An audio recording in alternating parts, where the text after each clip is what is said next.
Olá, estudante! Sou a professora Luana Jensen de Língua Portuguesa.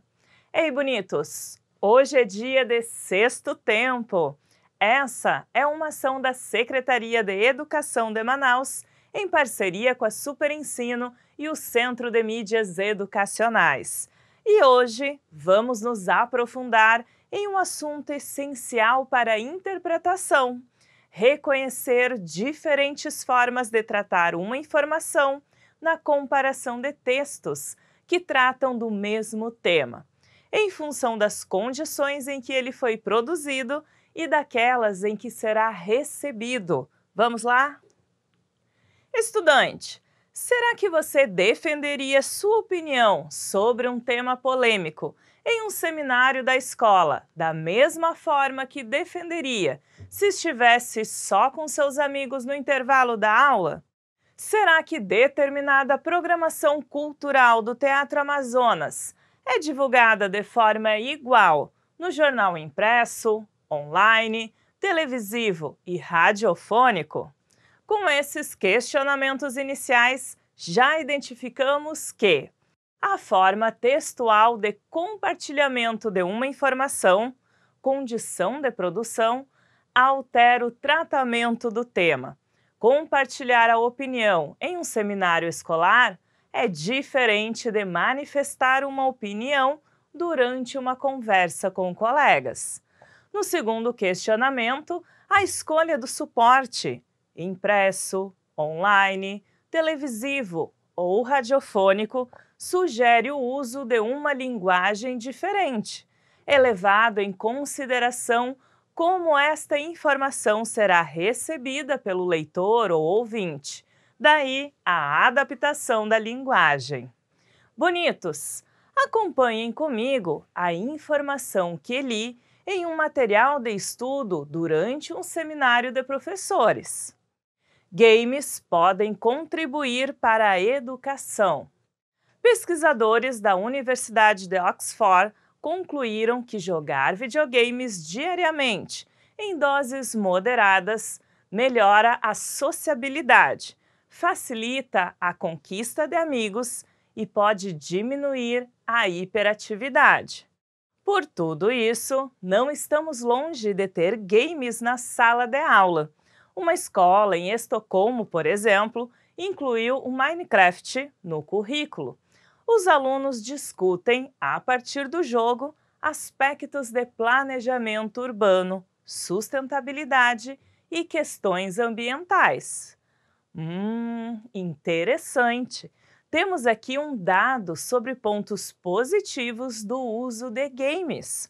Antes de continuar, vamos ampliar nosso vocabulário? Nesse texto, temos os termos sociabilidade, que é relativo a quem é sociável, que se comunica bem, e hiperatividade, referente a quem é muito agitado. Agora sim, quem aí também gosta de games? Muito bom! Voltando ao seminário que eu participei, o material compartilhado conosco tinha mais um texto para lermos e depois discutirmos o assunto. Acompanhe! O impacto positivo dos videogames na visão, atenção e educação. Pesquisas recentes sugerem que certos jogos podem tornar sua mente mais rápida, reforçar sua memória, melhorar seu foco, suas habilidades espaciais, a interação entre pessoas e até mesmo sua visão. Como cientista no laboratório, fiquei muito surpresa ao descobrir que alguns videogames têm efeitos positivos no cérebro e no nosso comportamento, diz a neurocientista Daphne Bavillier. Opa! Temos um texto que revela uma opinião. Mas antes de continuar, vamos ampliar o nosso vocabulário? Nesse texto, temos o termo neurocientista, que é o profissional que estuda o sistema nervoso. Bonitos, nós, professores, fomos divididos em grupos no seminário e fizemos a análise dos dois textos para apresentarmos ao grande grupo. Na nossa conversa, anotamos que os dois textos foram compartilhados em sites diferentes e percebemos que tratam sobre o mesmo assunto: o impacto positivo dos games na vida e na construção educacional das crianças e jovens. Vejam, no texto 1, a autora nos mostra o modo como o professor, por exemplo, pode trabalhar o jogo Minecraft em sala de aula, levantando muitas questões importantes para a reflexão, tais como discussões sobre o meio ambiente e a sustentabilidade. No texto 2, o autor fala sobre os benefícios que os jogos trazem para o comportamento de cada indivíduo. A interação e comunicação entre pessoas melhora, como também os pontos positivos para a visão e a atenção, já que são estímulos para o cérebro das pessoas. Além disso, eu e meus colegas reparamos que no texto 1 são mencionados os pesquisadores da Universidade de Oxford para validar a notícia. E no texto 2, existe a fala de uma profissional da área de neurociência para transmitir segurança sobre essas mesmas informações. E agora, sou eu quem vai deixar um desafio para vocês, bonitos. É hora de vocês compararem as diferentes formas de expressar uma informação em variados textos e mídias, refletindo sobre qual é mais confiável, qual assunto e as principais diferenças entre eles. Bom exercício para vocês!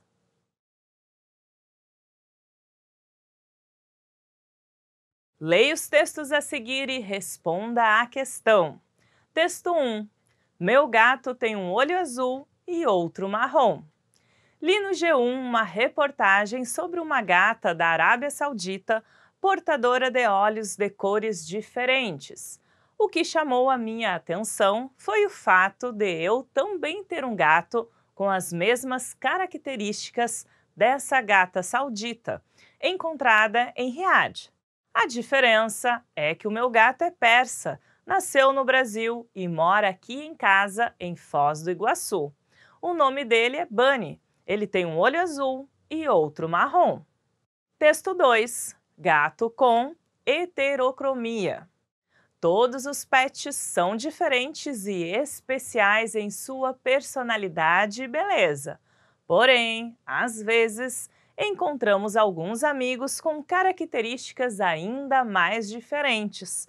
É o caso de gato com heterocromia. Essa condição faz com que os bichanos tenham olhos de cores diferenciadas. Apesar de ser um toque de charme, alguns tutores possuem dúvidas sobre essa característica. Será que é sintoma de uma doença? O felino precisa de um cuidado especial? Perguntas como estas fazem parte da rotina dos veterinários.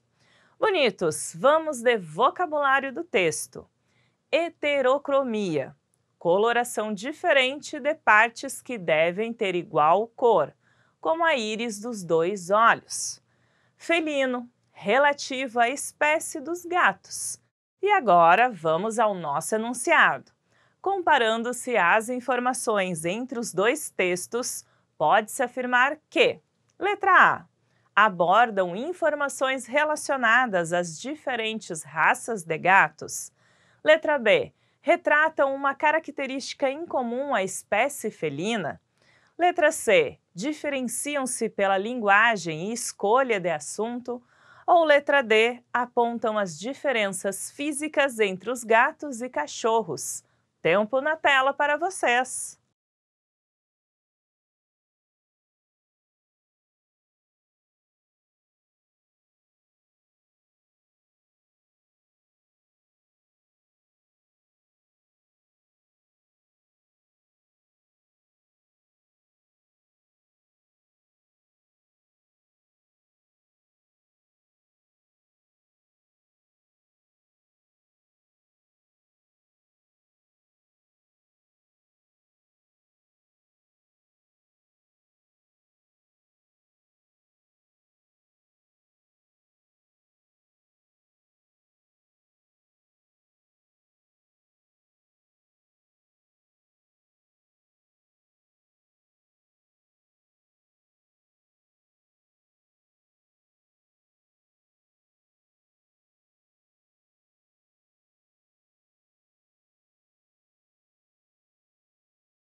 Estudantes, os textos compartilham o mesmo recorte temático: gatos com heterocromia, coloração diferente em cada olho.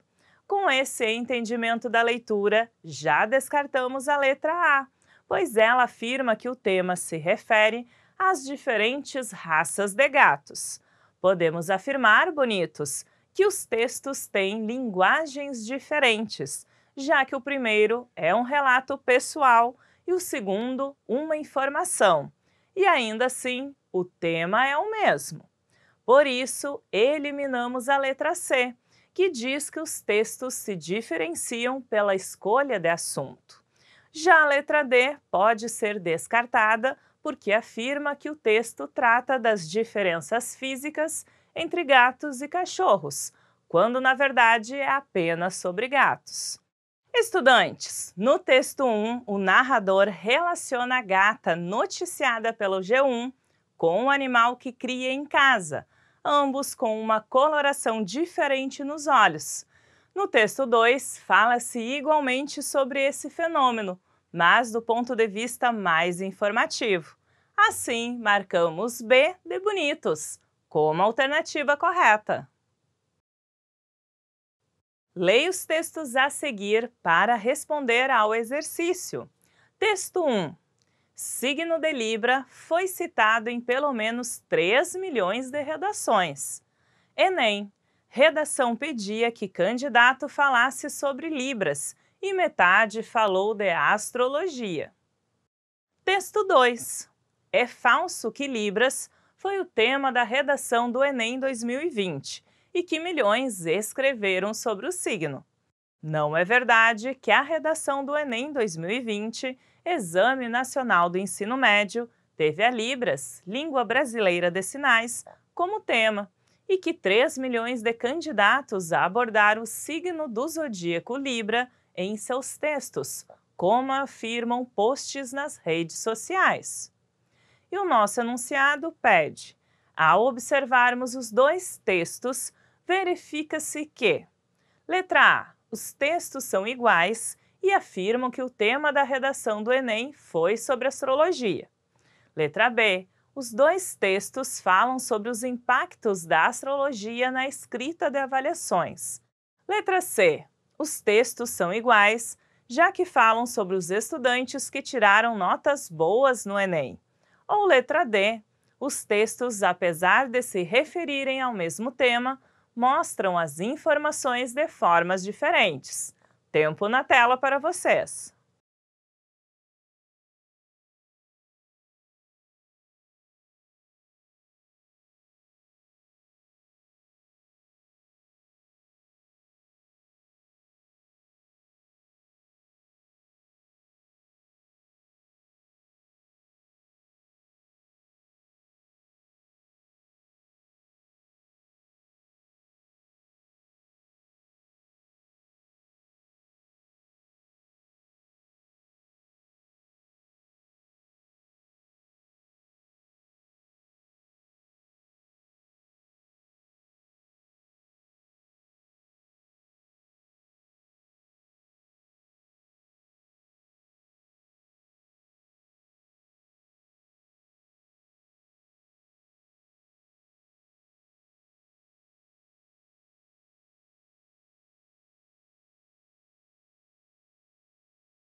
Bonitos, os dois textos têm em comum o assunto, falar sobre o tema da redação do Enem.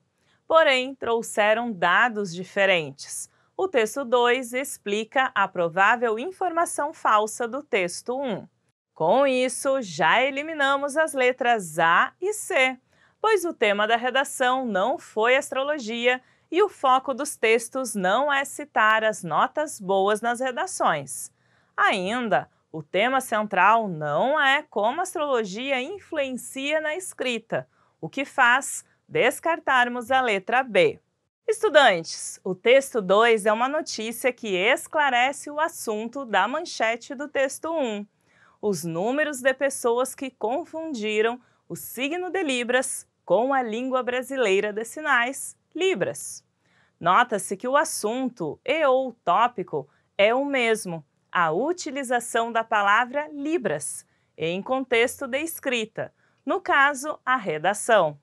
Porém, a abordagem é diferente, uma vez que o segundo texto cumpre o papel de desfazer uma circulação de dados falsos nas redes sociais. Lembrem-se, uma notícia só tem credibilidade quando parte de uma fonte segura e confiável. Assim, marcamos como correta a letra D de diversão. Leia os textos a seguir e responda à questão. Texto 1. França. Homem de 88 anos é hipnotizado e operado do coração sem anestesia. O francês Achille Courtois é protagonista de um feito da ciência. Para evitar a anestesia geral, que pode colocar em risco pacientes idosos, a equipe de cardiologistas do Hospital Francês optou pela hipnose durante o procedimento cirúrgico. Bonitos, vamos de vocabulário do texto? Cardiologista, disse do especialista em doenças do coração. E vamos ao nosso texto 2, o controle da dor por meio da hipnose. Apesar de a história parecer bizarra e arriscada, ela não é exatamente uma novidade.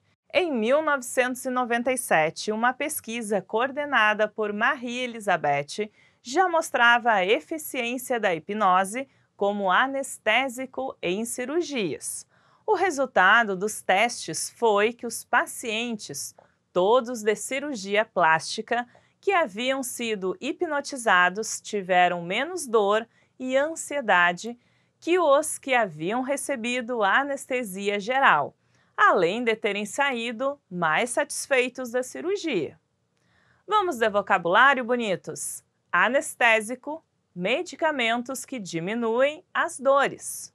E o enunciado pede o seguinte: ao compararmos as duas notícias, é correto dizer que: letra A. O texto 2 confirma a possibilidade do uso da hipnose no lugar da anestesia geral em cirurgias, assim como a informação do texto 1. Letra B. Apenas o texto 1 confirma o uso da hipnose como anestésico. Letra C. Os dois textos negam o benefício do uso da hipnose como anestésico em cirurgias. Ou letra D. O texto 2 nega o benefício do uso de hipnose no lugar da anestesia geral. Tempo na tela para vocês!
Bonitos! Os dois textos têm um tema em comum: o uso da hipnose no lugar de anestesia.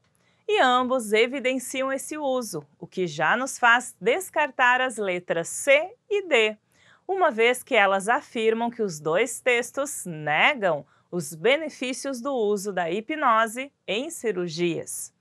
Estudantes, ao interpretar o tema e ao comparar os dois textos, é válido afirmar que o texto 2 confirma a possibilidade de uso da hipnose em cirurgias, no lugar da anestesia geral, validando a informação do texto 1. Inclusive, a informação do texto 1 poderia ser considerada falsa ou causar estranheza no leitor, caso não existisse uma comprovação ou uma fonte que credibilizasse tal acontecimento. Assim, compreendemos que a alternativa B é falsa, pois cita apenas o texto 1. E marcamos então como correta a letra A, de aprovação.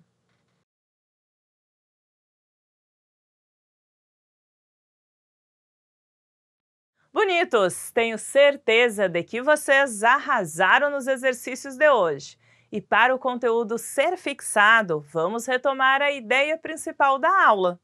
Para reconhecermos as diferentes formas de tratar uma informação na comparação de textos que tratam do mesmo tema, precisamos nos atentar em interpretar o assunto dos textos, identificar a linguagem escolhida, o gênero textual e o objetivo comunicativo, e identificar o suporte em que foi publicado, para assim entender as condições em que o texto foi produzido.